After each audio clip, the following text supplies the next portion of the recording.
Welcome to AR collection and blogs. ఎలా ఉన్నారు friends? బాగున్నారా? నేనైతే చాలా బాగున్నానండి. ఈ రోజు అయితే ఒక మంచి రెసిపీ మీ అందరికి తెలిసే ఉంటుంది. ఇప్పుడు ఈ రెసిపీ వచ్చేసి ఇన్స్టాలో ఫుల్ ట్రెండింగ్ లో ఉంది. ఎందుకో నాకు ట్రై చేయాలి అనిపించింది.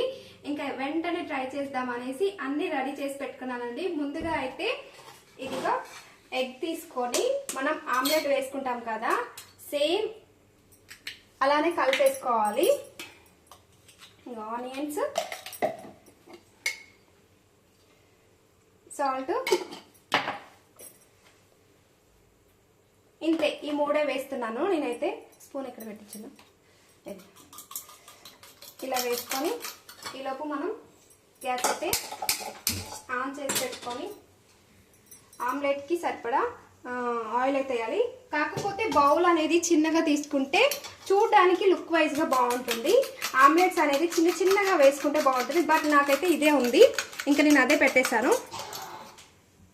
ఇదిగో కలిపేసుకున్నాను కదా. ఈ ఎగ్ మిక్చర్ మొత్తం ఇందులో యాడ్ చేసుకోవాలి.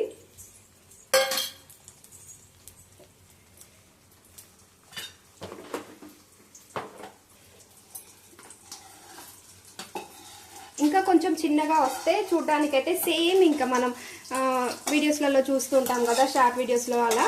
ఇంకా మనకు అన్ని తీర్లు ఉండాలి కదండి బౌల్స్ అవన్నీ. నాకైతే ఇదే అవైలబిలిటీలో ఉంది. ఇంకా దీంట్లోనే వండేస్తున్నాను. ఇది వచ్చేసి ఇది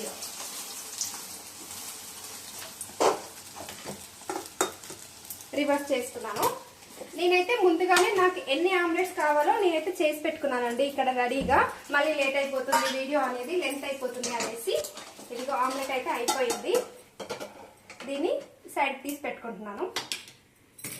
ఆయిల్ అయితే కొంచెం ఉంది, కర్రీకి సరిపడా ఆయిల్ వేసుకొని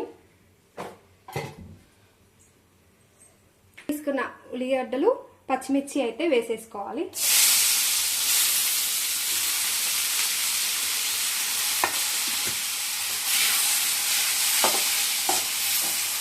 ఈ ఆనియన్స్ అనేది మంచిగా ఆయిల్లో మగ్గేంత వరకు మగ్గించుకోవాలి. ఇందులోనే కొంచెం మసాలా దినుసులు కూడా యాడ్ చేసుకుంటే ఫ్లేవర్ అనేది బాగుంటుంది.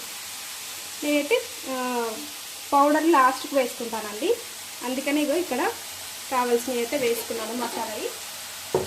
దాని తర్వాత వచ్చేసి జీలకర్ర,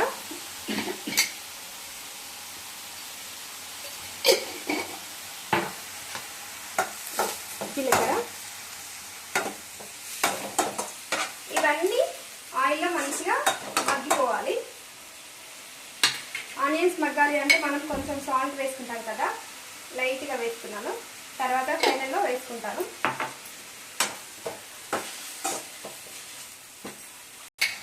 ఇదిగా కొంచెం అయితే పసుపు వేస్తానండి. అప్పుడే ఫ్రెష్గా దంచి పెట్టుకున్న అల్లం వెల్లుల్లి పేస్ట్ కూడా ఇంత పడలేదు వేసాను.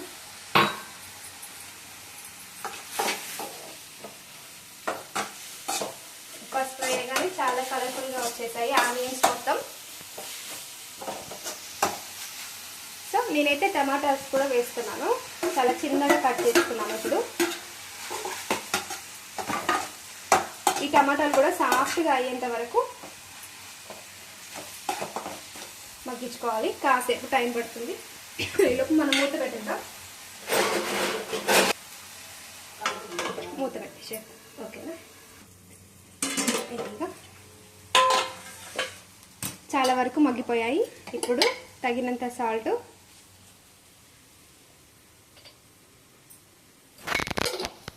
అండ్ కారం కూడా ఇప్పుడే వేసుకోవాలి. ఆనియన్స్ ఎక్కువ ఉన్నాయి కాబట్టి నేను ఎక్కువ వేస్తాను. కారం కూడా మంచిగా మగ్గాలి ఇందులో ఆయిల్లో.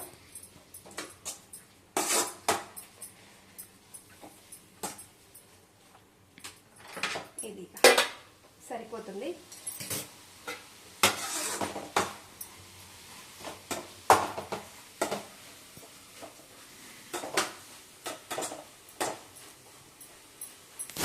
ఇప్పుడు కొంచెం వాటర్ అనేది యాడ్ చేసుకోవాలి మనకి సరిపడా.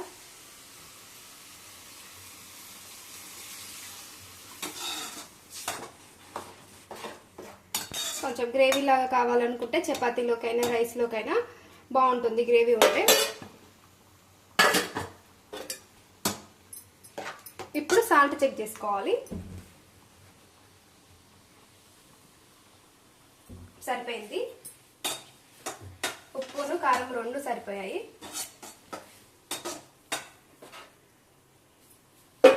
వాటర్ యాడ్ చేసుకున్నాం కదా, ఇక్కడ మనం ముందుగా చేసి పెట్టుకున్న ఆమ్లెట్స్ ఉంటాయి కదా, అందుకే నేను సైజ్ అనేది చిన్నగా తీసుకోవాలి. చిన్న బౌల్ ఉంటే దాంట్లో వేసుకుంటే చూడడానికి బాగుంటుంది, పిల్లలకు కూడా బాగుంటుంది.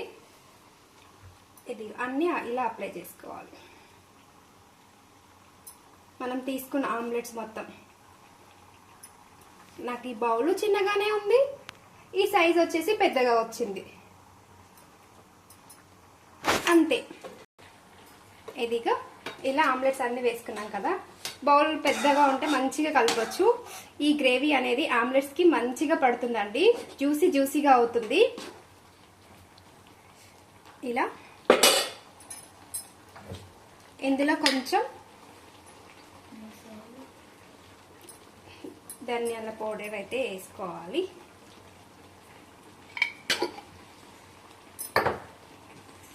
లైట్గా టర్న్ చేసుకోవాలి. ఇది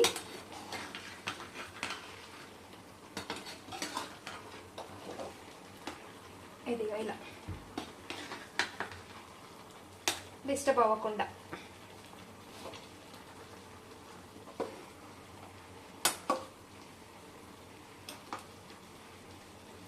చూసారు కదా, ఈ జ్యూసీ అంతా పడుతుంది అన్నట్టు కర్రీకి, ఆమ్లెట్కి. కర్రీ టేస్ట్ అనేది చాలా బాగుంటుంది. ఇది ఇక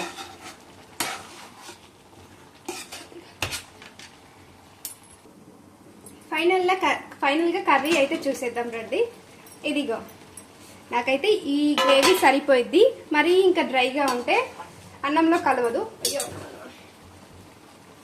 అన్నంలో కలవదు. ఇదిగా ఈ స్టేజ్లో నేనైతే కర్రీ అయితే ఆఫ్ చేసుకుంటున్నాను. ఈ కర్రీ వచ్చేసి రైస్లోకి చపాతీలోకి కూడా చాలా బాగుంటుందండి, ఒక్కసారి ట్రై చేయండి. ఈ స్టేజ్లోనే కొంచెం కొత్తిమీర పుదీనా వేసి ఇంకా సూపర్గా ఉంటుంది. ఇప్పుడు ప్రెసెంట్ అయితే నా దగ్గర లేదు. సో ఇదండి curry, Insta trending curry. Taste చేసి మళ్ళీ నెక్స్ట్ వీడియోలో అయితే చెప్తాను. ఓకేనా? వీడియో నచ్చితే మాత్రం చిన్న లైక్ ఇవ్వండి, ఛానల్కి సబ్స్క్రైబ్ చేసుకోండి. ఓకే మరి బాయ్.